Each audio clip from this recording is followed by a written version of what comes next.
دا چې خانقاه او دربار دا خالص د دغه ځای کور دی، د معنویت کور دی. دربار او خانقاه هغه ځای دی چې سړی پکې راسي خپل د زړه صفایي وکړي او د خپل غلطو افکارو د غلطو فکرو صفایي وکړي، بلکې د غلطو فکرو پر ځای باندې د غلطو فاسداتو خیالاتو پر ځای باندې سړی ښه مزین فکر او ښه مزین عمل په ځان کې د ځان سره ویسي. طریقت او تصوف او دربار او د اولیاءو ناسته د جمعې شپه ټولنه دغه یو عظیم مقصد دی چې ناسته ولاړه مو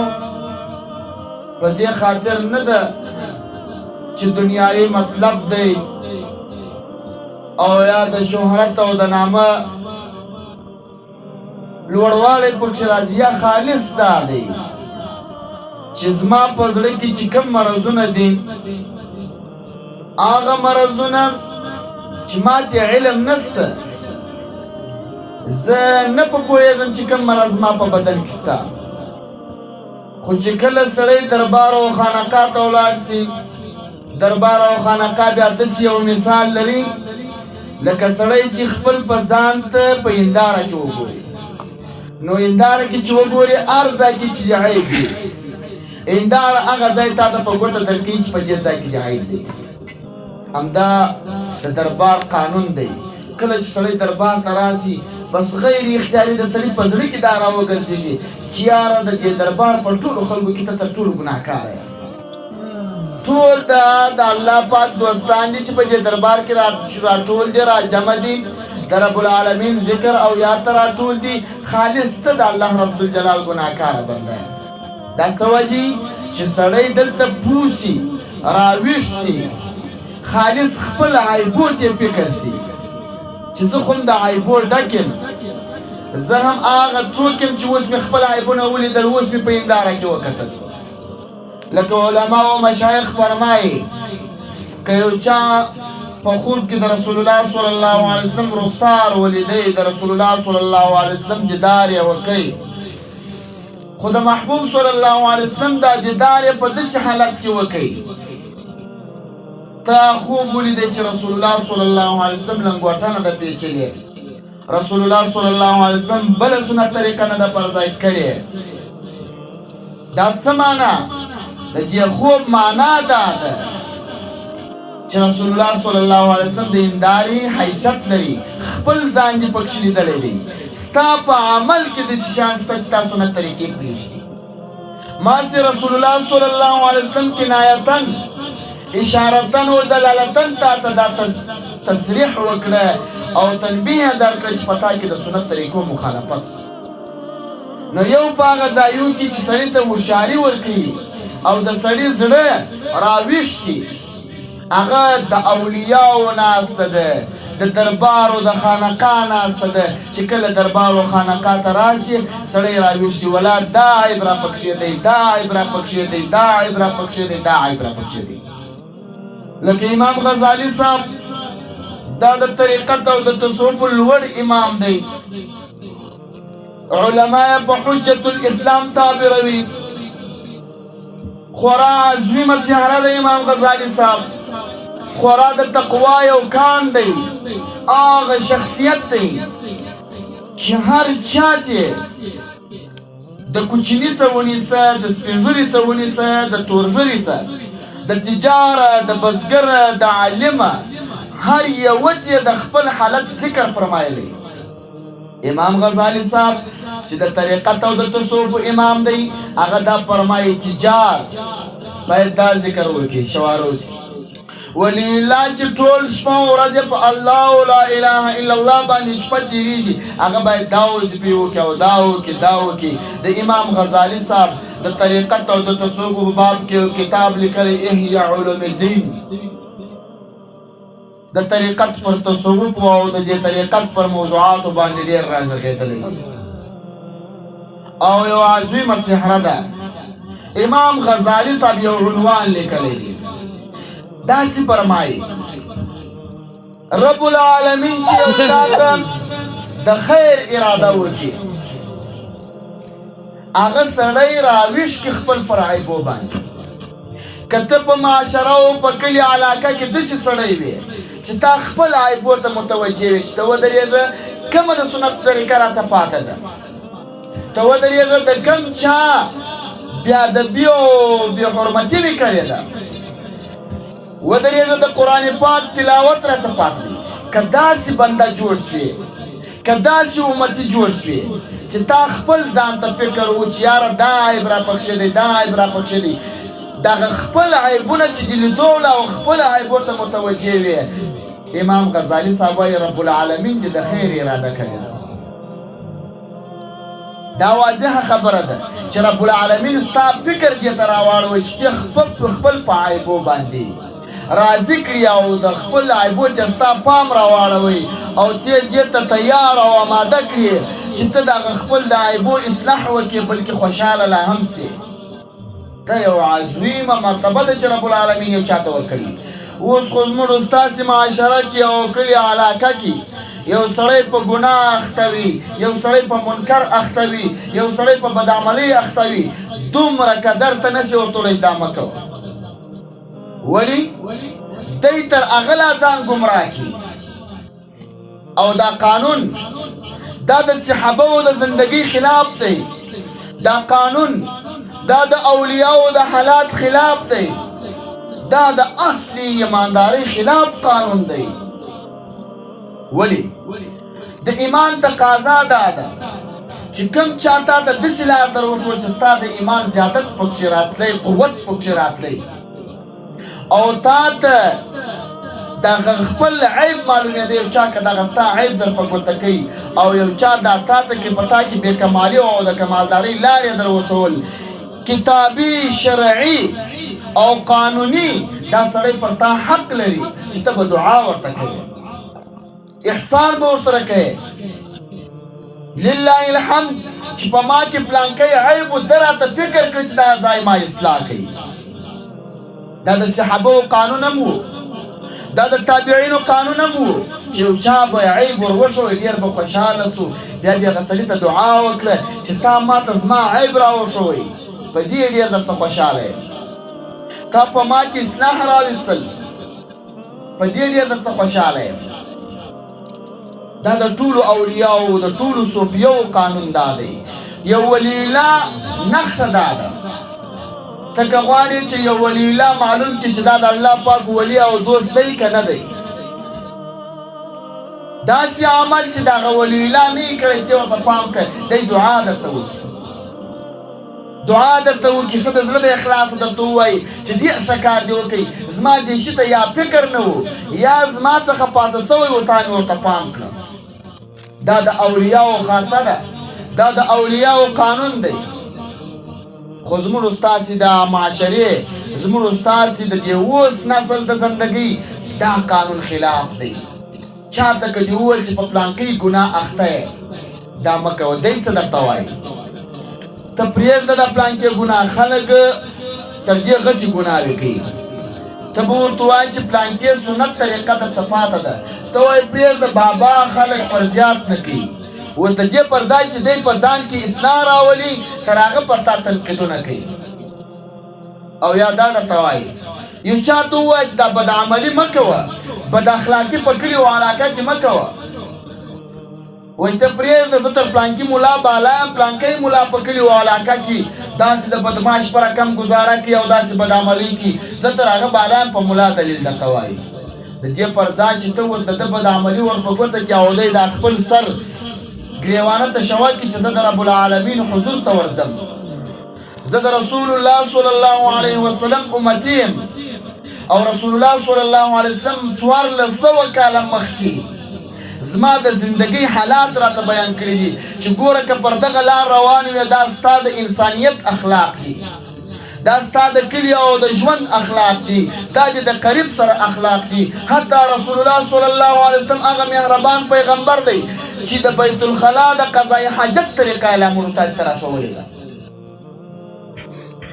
که اوس سړی دا فکر وکړي چې دا سړی خو په ما کې کمال راولي دا سړی خو زما عیب ما ته په ګوته کوي ولې دې سړي ته زه خوشکه وکړم ولې پر دې سړي باندې زه الزامات ولګوم چې دی څه راته وایي زه د ده خلاف الزام پر لګوم زموږ زمانه د دې خلاف ده زه وایم که ته ځان ته ملنګ وایې که ته ځان ته صوفي وایې که ته ځان ته خلیفه صاحب وایې او که بیخي ملنګ نه په طریقت کې داخل نه خالص ته مسلمان نوم در باندې یاد وي خپل عیبو ته به متوجه کېږي خپل عیبونه به لټوي ورځ په ورځ به کوشش ته دې کوي چې په ما کې کم عیب شته کم هغه عیب دی چې ما او د الله پاک په مابین کې شته او زه د الله د عبادت په خوند نه پوهېږم کم هغه عیب دی او کومه سنت طریقه زما ته پاته ده چې زه رسول الله صلی الله علیه وسلم سره محبت نه لرم که په طریقت کې وي که په کور کې ناست وي بلکې طریقت دې پېژندو ویلا نه خو که چې دا خپل عیبو ته توجه راواړول او دا د خپلو عیبو اصلاح دې وکړه کامل انسان درته جوړېږي هغه د الله پاک ولی الله او دوست څخه جوړېږي او که دې دا بله طریقه مختاره کړل چې عالم ته په بده وایه پیر صاحب ته په بده نسبت کوه د زمانې امارت اسلامي او نظام ته په بدو نسبتونه کوه بس کم شی چې ستا د طبیعت خلاف سو ته ردونه ورباندې کوه بیا به دې دغه علامه د دې نه وي چې ستا د نیکبختۍ علامه ده ستا د نیکبختۍ علامه دا ده چې خپل نفس ته متوجه سه خپل عیبو ته متوجه سه چې چا تا ته ستا عیب په ګوته درکوي بس متصل دعا ورته وکړه الله رب الجلال دې عزت درکړي خیر دې رب العالمین درکړي چې دا زما عیب دې ماته په ګوته کوي دا د ایمان تقاضا ده دا د ایمان د مقتضیاتو څخه دی چې هر وخت که انسان تا معلوموي چې دا انسان کمالدار انسان دی او که بېکماله انسان دی یوه سنت طریقه د رسول الله صلی الله علیه وسلم ورته ووایه که ده د رسول الله صلی الله علیه وسلم سره مینه درلودله ده د رسول الله صلی الله علیه وسلم سره اخلاص درلودی دی به درته ووایي چې علی الرأس والعین چې د رسول الله صلی الله علیه وسلم قول دی د هغه خبره ده د هغه فرموده ده ما ته په دې سترګو باندې قبول دی نور چون او چرا او د دې پر ځای باندې الزامات چې بابا پرېمورده دا زموږ په وسه نه ده بالکل تا ته یو چا یو سنت طریقه وویل یو چا درته وویل چې دا د رسول الله صلی الله علیه وسلم سنت طریقه ده بس که ته هم وس نه لرې چې ویې کړې ښه په محبت خو ورته وګوره دا خو ووایه چې رب العالمین دې وس او توفیق راکړي چې زه د رسول الله صلی الله علیه وسلم دغه سنت طریقه په ځان کې راوړم په دنیا کې د کمال زندگی او د انسانیت زندگی هغه د رسول الله صلی الله علیه وسلم زندگی ده هغه زندگی ده چې رسول الله صلی الله علیه وسلم ما او تا ته په ګوته راکړي چې رسول الله صلی الله علیه وسلم یې تلقین راکړی وي رسول الله صلی الله علیه وسلم هغه مهربان پیغمبر دی هغه وایي وسیله رحمت رسول الله صلی الله علیه وسلم انداز ټاکلی دی د یو چا دشمنی ته چې د یو چا سره به دشمني کوي رسول الله صلی الله علیه وسلم انداز ورته ټاکلی دی او د یو چا سره کلیوالي کول د مسلمان حق ادا کول یا پر تا باندې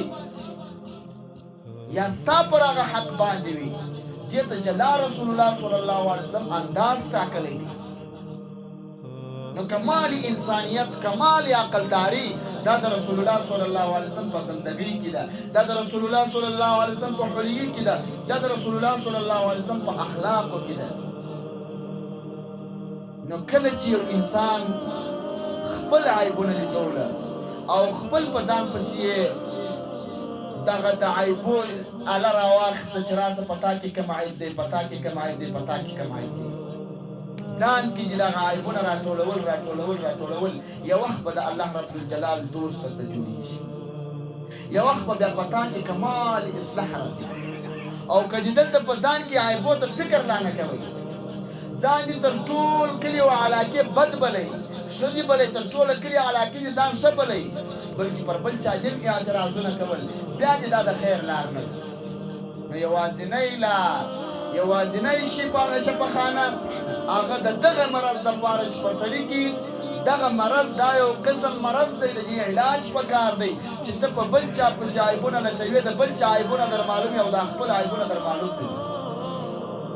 لکه امام نووي رحمه الله یو ځای مقوله ویلې ده وای عجیبه یم و دې ته چې دا خپل په سترګه کې د خورما دغه دومره غټه شاخله بنده ده دا نه ویني او د بل په سترګه کې مطلق یو ذره خاشه د هغه ویني نو د هغه خپل د سترګې څخه د خورما غټه شاخله ولې نه کاږي چې د هغه سړي سترګې ته دې فکر وي باید موږ تاسې داسې جوړ سو چې اوله پرته د ځان اصلاح وکړو په ځان کې کمال راوړو اولیا فرمایي که تا چاته ویل چې دا پلانکی کار وکړه په داسې ژبه مه ورته وایه چې ته ورته ولاړ سه پلانکی کار وکړه په ژبه د حال ورته ووایه تا ته یو څوک خوند درکوي چې دا د الله پاک ښه بنده دی نو ما ته دا خوند راکوي چې دی په ورځ کې 100 واره استغفرالله ووایي ته تسبیح راوکاږه 100 واره استغفرالله ووایه په زبان حال یې پوه کړه چې دی د الله ذکر ته متوجه سي او دته هم د الله رب الجلال ذکر خوند ورکړي په خوله مه ورته وایه اولیا وایي په خوله خو ټول علما ورته ګډ دي ته که غواړې چې په خلکو کې چې اثر راووځي ته خپل په زړه کې ذکر ډېر وکړه ته خپل په زړه کې د رسول الله صلی الله علیه وسلم محبت ډېر وکړه دا ستا محبت د رسول الله صلی الله علیه وسلم سره دا په بل یو کې اثر کوي اثر یې د زباني اثر نه دی حالي اثر دی یو څوک چې یو چا ته وګوري هغه داسې ور معلوم شي چې یاره دا سړی د رسول الله صلی الله علیه وسلم محب دی نو د هغه په خاطر باندې چې ته د رسول الله صلی الله علیه وسلم محب دی ستا سره شناخت شروع کړي محبت در سره شروع کړي او د محبت لارې در سره خلاص کړي نو امام غزالی صاحب مبارک فرمایي کم چا چې د خپل عیبونه پټل او خپل د عیبو اصلاح کول دا کمالدار انسان دی او دا نیکبخته انسان دی او کم چا چې په بل چا پسې ګروپ راخیستی و او خپل ځان ته فکر نه و دا بیا علامه د بدبختۍ ده لکه شیخ الاسلام امام الصوفیه امامنا وقدوتنا ابي محمد الشیخ عبدالقادر الجیلانی دا مشهور چې په پیرانو پیر صاحب دی یا په غوث العظم صاحب پیرانو پیر صاحب مبارک فرمایي الاعتراض شوم پر خلکو باندې اعتراضونه کول پر دې اعتراض وکړه پر دې اعتراض وکړه دا بدبختي ده دا ستا د نیکبختۍ علامه نه ده ولو تحقق که څه هم دغه ته چې کوم عیب یادوې دا په هغه سړي کې وي او تی عیب لټوي دا ستا لپاره بدبختي ده یو عالم که دی و یو عیب بد بیان کړي په منبر ودرېږي خلکو ته وایي غیبت مه کوئ بهتان مه کوئ سود مه کوئ دا مه کوئ دا مه کوئ هغه د هغه عالم ذمهواري ده هغه د هغه عالم مسؤلیت دی را په دې خوا د دې عیب په خاطر باندې بیا ته غیبتونه کوې بیا د خلکو زړونه ځینې توروې بیا د خلکو ته شکایات کوې دا ټول د هغه عمل خلاف دی چې ته ځان آخرت ته تیاروې ته که غواړې چې ځان آخرت ته تیار کړې ته که غواړې چې ځان د رسول الله صلی الله علیه وسلم محبت ته تیار کړې ته که غواړې چې د طریقت په خوند پوه شې ته که غواړې چې د رب العالمین د عبادت په خوند پوه شې ته راولاړ شه یوازې ځان ته متوجه شه یپله په ځان کې کمال اصلاح راوله په ځان کې هغه عیبونه نیستي که بل سړی چې تا ته وګوري درته وایي چې ګوره دا سړي کې غیبت نشته دې سړي کې بهتان نشته دې سړي کې د بل چا حق خوړي نشته هغه دا ستا لاره تعقیبوي هغه دا ستا مسیر تعقیبوي او هغه ته دا ستا لار خوند ورکوي بیا به دا د خلکو ژوند او دا مسیر ته په زبان حال ور اړی او ثوابونه به دې دومره ډېر وي او که دې په بل پسې عیبونه څېړل او په بل پسې راغورځېدلی وي خپل ځان به دې هم هیر وي یوه ګوته به دې بل ته نیولې وي 4 ګوتې به دې ځان ته نیولې وي دغه 4 چې دې ځان ته نیولې وي دې ته به دې فکر نه وي هغه بل ته چې یوه ګوته نیولې وي هغه ته به دې فکر وي الله رب الجلال مو جوړ روغ وساته الله رب الجلال دې د نیکو اعمالو توفیق راکړي نو دا عظیمه مسله دا ده عظیمه فایده د دربار دا ده لکه مولانا اشرف علي تهانوي رحمه الله وایي چې یو سړی خپل په کور کې 1,00,000 واره دا وایي چې الله الله دومره ذوق دومره خوند دومره شوق نه لري لکه په دربار کې چې 10 واره وایي چې الله الله ولې دربار او خانقاه ته چې کله سړی راشي په سړي کې عاجزي راشي په سړي کې سړی ووایي چې یاره دا ټول خلک تر ما بالا دي او زه د الله پاک یو عاجزه ګناهکاره بنده یم بس الله ته متوجه سي هلته چې په کور کې 100 واره ذکر وکړي هلته بیا زړه دا وي چې یاره ما خو دونه ډېر ذکر کړی دی او ما دا کړي دي او ما دا کړي دي کله چې دربار ته راشي چې ته څومره ډېر ذکر کوې هغه بل برادر یې تر تا ډېر کوي ته چې څومره فکرونه د رسول الله صلی الله علیه وسلم په محبت کې وایې ستا بغل ته چې کوم برادر ناست هغه تر تا ډېر وایي دلته سړي ته دا ځای معلوم شي چې یاره زه د الله رب الجلال عاجزه ګناهکاره بنده یم او د الله په دربار کې ډېر ذکر خوند لري که عاجزي یا عاجزي رسول الله صلی الله علیه وسلم فرمایي من تواضع لله که چا د الله په خاطر د الله د وامه عاجزي وکړه رفعه الله رب العالمین به درجه ولړي رب العالمین به مرتبه ولړي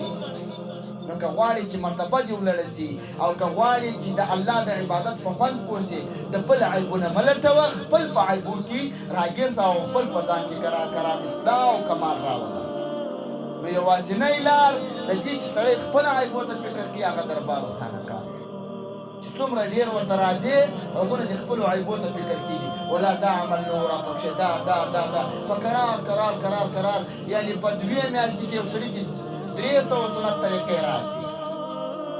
او که کور ته هر څومره ذکر وکړي هغه ذکر ثواب لري هغه ذکر برکت لري مګر دومره ثواب و برکت نه لري لکه په دې کې چې اصلاح راسي ډېر ذکر کول ثواب لري که یوه سنت طریقه عملي کول ثواب لري په عمل کې چې څومره دی عمل ډېر کېږي او یوه سنت طریقې عمل کوي دا ثواب ډېر دی لکه ما تاسې ته د شیخ الاسلام امام رباني رحمه الله یو عنوان پیش کړی امام رباني صاحب چې د طریقت څومره لوړ امام دی او د طریقت او د تصوف او د معنویت په کور کې داسې د لمر حیثیت لري امام احمد مجدد البستاني د 2000 کال مجدد دی فرمایي و یو سړی زر مدرسې جوړوي زر مدرسې بل سړی بیا زر مدرسې نه جوړوي یوه سنت طریقه په ځان کې عملي کوي دغه زر مدرسې چې خیر دي که دا یوه سنت طریقه عملي کول خیر دي وایي یا دا یوه سنت طریقه عملي کول تر زرو مدرسو خیر دي ولې خیر دي دا په تا کې اصلاح ده دا په تا کې کمال دی چې کله په تا کې لازمي کمال راغی دا ستا لازمي کمال بیا متعدم ګرځي بل چاته او دا چې تا د روا و ناروا ته مخ نه اړوئ دا چې تا د رسول الله صلی الله علیه وسلم اخلاق نه پېژنې د رسول الله صلی الله علیه وسلم مینه نه پېژنې او زر مدرسې دې جوړې کړي د دې زرو مدرسو ګټه څه ده د دې زرو مدرسو خو به ګټه دا چې په تا کې د رسول الله صلی الله علیه وسلم سنت طریقې ډېرې کړي په تا کې کمال ډېر کړي نو د امام رباني صاحب نظر دا دی که یو سړی زر مدرسې جوړې کړي تر زرو مدرسو یوه سنت طریقه په ځان کې راویستل دا خیر دی هغه داسې فرمایي و یو سړی 100 مدرسې جوړوي 1000 مدرسې جوړوي بل سړی بیا ادبي معاب چې کله قضای حاجت ته ځي د دې خوا چپټ قضای حاجت وخت کې داخلوي د هغې خوا راستان ښه راباسي وایي د دغه یوه سنت طریقې چې دا هغه سنت طریقه ده چې سنت زوائد دي او د رسول الله صلی الله علیه وسلم عادات شریفه دي دغه سنت طریقې ثواب پر هغه باندې ډېر دی ولې دا د رسول الله صلی الله علیه وسلم سره ستا تعلق پیدا سو دا د رسول الله صلی الله علیه وسلم په خاطر باندې تا یو قدم واخیستی دا د رسول الله صلی الله علیه وسلم د مینې او د محبت په خاطر باندې هغه خوا ته تا توجه وکړه الله رب الجلال موږ وساته اللهم حل بلاغ